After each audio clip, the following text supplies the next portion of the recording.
good to be back home, and although I was gone a few weeks there, I got a little camera way up top there. We live stream our morning meeting, so I was able to jump in every now and then and catch a little bit of Homeboy, which I missed. I was fortunate to be on vacation for a few weeks, and like I was on my last vacation, when I was going away, I wanted to sort of do a little bit of thinking and spend some time contemplating. So I went around asking many people about some book recommendations. And Father Mark's back there, and I said, Mark, what are some good books to read that are sort of a little bit of spiritual, get me thinking? And he comes back in the next day with a list of 10 books. And I said, well, that's a little too much for my reading. So pick out your best book. And he said, okay, if I had to pick one book, it's this book on St. Francis. And Mark was so animated about how terrific this book was for him as he read it.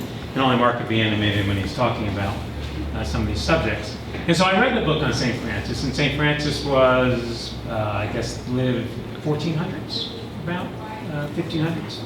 And it really was a terrific book, and it was about the life of St. Francis and how he went through his journey of not feeling worthy, and how he found he went off in solitude quite a bit, and how he learned about his spirituality, his God, and how he found God. Now, there's a whole thought of the day around St. Francis. I'm not going to do that one today.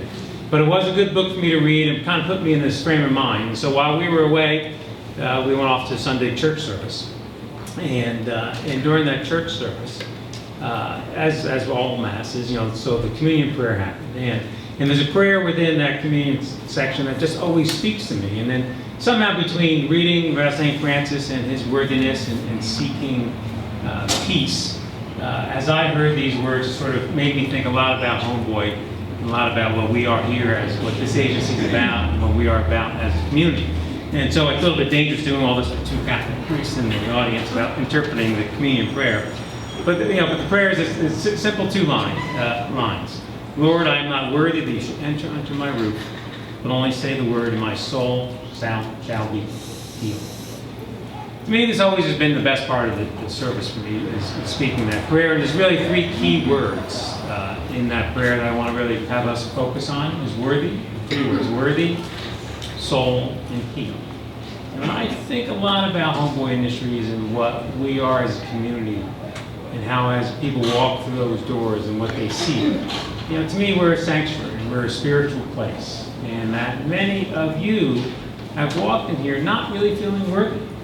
Right? And you've been demonized a lot of your life. You've been told by society because of your past. It's hard to move forward. And the worthiness is an important aspect of what we deal with here, and what you all deal with here, in terms of trying to make you feel and believe in yourself. And so in this prayer, it's about the first line is, I am not worthy that you should enter under my roof. And so here's our roof of Homeboy Industries that you all enter into. And to me, as I read this, it's about God meeting everyone halfway, entering under our roof. And here what happens at Homeboy Industries, what we learn is to meet people for where they're at, not to what we want them to be, but who they are. And then being open to being healed, and being open to have your soul be healed. And that's the other aspect of what happens here at Homeboy Industries, through this community of love and kinship. It's really allowing all of us, through all our issues, to be healed and to seek refuge and seek sanctuary here at Homeboy Industries. And it's the strength of the power of the kinship and the community that we are that makes us so successful. And so to me, as I think about Homeboy Industries, as I was away and everything that happens here, it really is about these two lines. And I'll just end by repeating them again. Lord, I am not worthy that you should enter under my roof, but only say the word, and my soul shall be healed. Thank you.